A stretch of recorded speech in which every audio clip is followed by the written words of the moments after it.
davom etadi. Payg'ambarimiz sollallohu alayhi vasallam o'zini ayollarga o'xshatgan erkaklarni va o'zini erkaklarga o'xshatgan ayollarni la'natlagan. Yurish turishida, qilayotgan qilig'ida, kiyimida, prichoskasida, soch tarashida.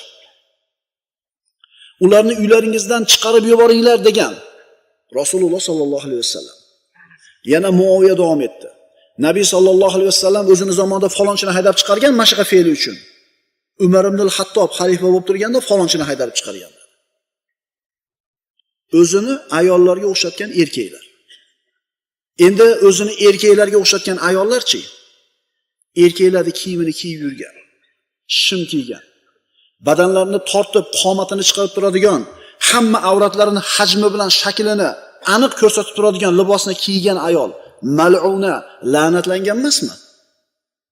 Nimaga shariatimizda uzun kiy, keng kiy deyiladi? Toki boyaga aytayotgandek mahosinlari, ziynati bo'lgan ayolni a'zolari bilinmay turishligi kerak. Lekin ta'assub hozirga kelib turib, ayni ko'z-ko'z qilishlik urfga kirib qolgan. O'zini ayollarga o'xshatgan erkakni Rasululloh la'natlagandek, o'zini erkakka o'xshatgan ayolni ham Rasululloh sollallohu alayhi vasallam la'natlaganlar. Shim kiygizmanglar qizlaringlarga. Hurrima libasul hariri va zahabi ala zukuri ummati va uhilla li inatihim. Payg'ambarimiz sollallohu alayhi vasallam marhamat qilganlar. Abu Dovuddan keltirilgan bu hadis Abu Muso Ash'ari roziyallohu anhu rivoyat qilgan.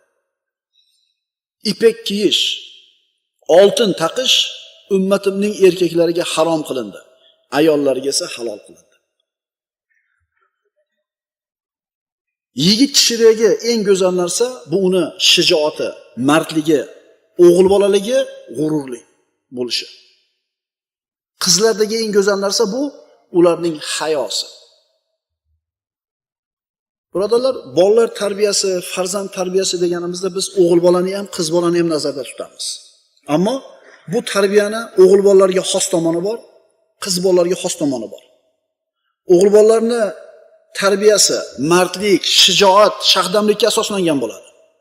Qizlarning tarbiyasi o'ziga xos hayo, iffatga asoslangan bo'ladi.